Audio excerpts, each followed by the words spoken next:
Alors, aujourd'hui, les enfants, on va partir à la chasse au rond. La chasse au rond. Mais avant cela, je voudrais vous parler de quelques artistes qui ont beaucoup utilisé le rond dans leur création. Voilà, je vais vous montrer ça tout de suite. Alors, je voulais vous parler avant tout de Carla Gérard. Voilà, c'est cette dame-ci, c'est une américaine. Elle a commencé à peindre toute petite, elle avait 13 ans. Et donc elle utilise les ronds dans... Bon, ici, c'est pas figuratif, mais c'est très joli, c'est très coloré. Et c'est beaucoup utilisé à la maternelle puisque c'est source d'inspiration pour le graphisme. Voilà. Et donc regardez, ici elle utilise les ronds pour faire des choses figuratives. Des choses figuratives, ça veut dire qu'ils représentent quelque chose. Donc là, en l'occurrence, ça représente les arbres. On en voit aussi dans les champs pour représenter les différentes plantations. Ici, ça représente les feuilles. Voilà, de nouveau dans les champs. Elle utilise aussi pour décorer des animaux. D'accord? Je vous enverrai une feuille qui reprend un petit peu tous les artistes. Voilà. Ensuite, je voulais vous parler de ce monsieur-là qui s'appelle Ronnie Chambichinpa. Alors, c'est un artiste australien qui s'est inspiré de l'art des aborigènes. Alors, les aborigènes, c'est un peuple qui est très propre de la nature en Australie. Et donc, il a utilisé les cercles voilà, en s'inspirant de la culture aborigène. Voilà, ce monsieur. Et enfin, je voulais vous parler de Vassili Kandinsky. C'est lui, c'est ce monsieur-là, voilà, qui est né en Russie, puis qui a vécu en Allemagne et puis qui a fini sa vie en France. Et donc Vassili Kandinsky, il a peint cette œuvre-là qui est très très connue alors qu'il a fait beaucoup d'autres choses. Celle-là, elle est très reconnaissable parce que regardez, il a peint des cercles concentriques. Concentriques, ça veut dire un petit cercle, puis un autre autour un petit peu plus grand, puis un autre autour un petit peu plus grand, etc. Et là, l'objectif, ce n'était pas de représenter quelque chose, ce n'est pas de l'art figuratif, c'est de l'art abstrait, parce que ça ne représente rien.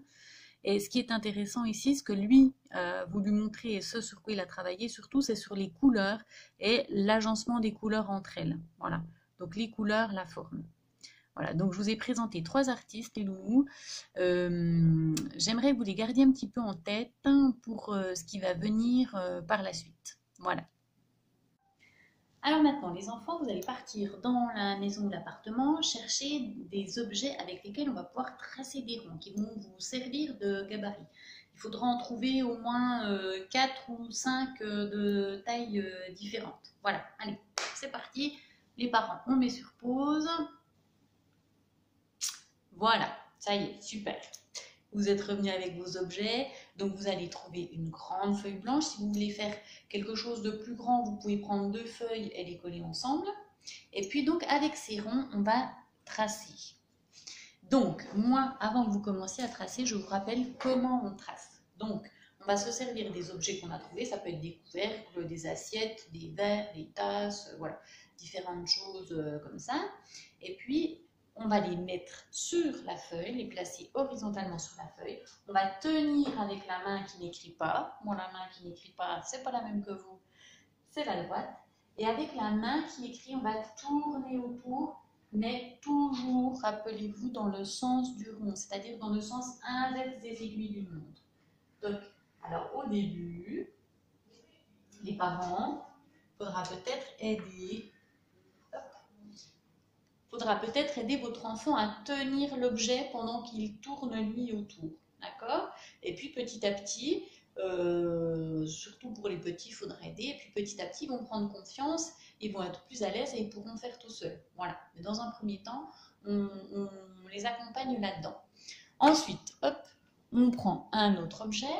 Et puis, ben, c'est là que la création commence avec les artistes que je vous ai montrés avant. À vous de voir ce que vous voulez représenter. Soit on dessine des cercles de plus en plus petits, hop, ou de plus en plus grands, soit on va ailleurs, soit on fait de l'art figuratif donc qui représente quelque chose, arbre, feuilles, voiture, voilà ce que votre imagination vous laisse, vous commande. Soit vous faites de l'art abstrait comme Vassili Kandinsky, et puis là, ça va être juste des ronds disposés et un travail sur la couleur, donc avec éventuellement du coloriage. Vous pouvez aussi, dans chaque cercle, dans chaque rond, rajouter des graphismes que vous inventez ou auxquels vous réfléchissez avec vos parents, où on en a vu quand même beaucoup dans la semoule. Voilà, vous laissez libre cours à votre imagination. Alors, autre idée, vous pouvez aussi tracer des ronds dans des catalogues, dans des feuilles de journaux, etc. Découper ces ronds et puis faire un travail de collage avec les ronds, voilà, de disposition. Ça peut être des ronds qui servent encore une fois à représenter quelque chose, ou bien que des ronds juste pour la recherche un petit peu voilà, autour cette idée-là, de ce concept-là. Voilà, quand tout ça c'est fini, vous m'envoyez sur le groupe WhatsApp ou bien par mail, et puis moi je vous renverrai tout ça et on pourra faire un partage de vos productions. Allez, à bientôt les loulous!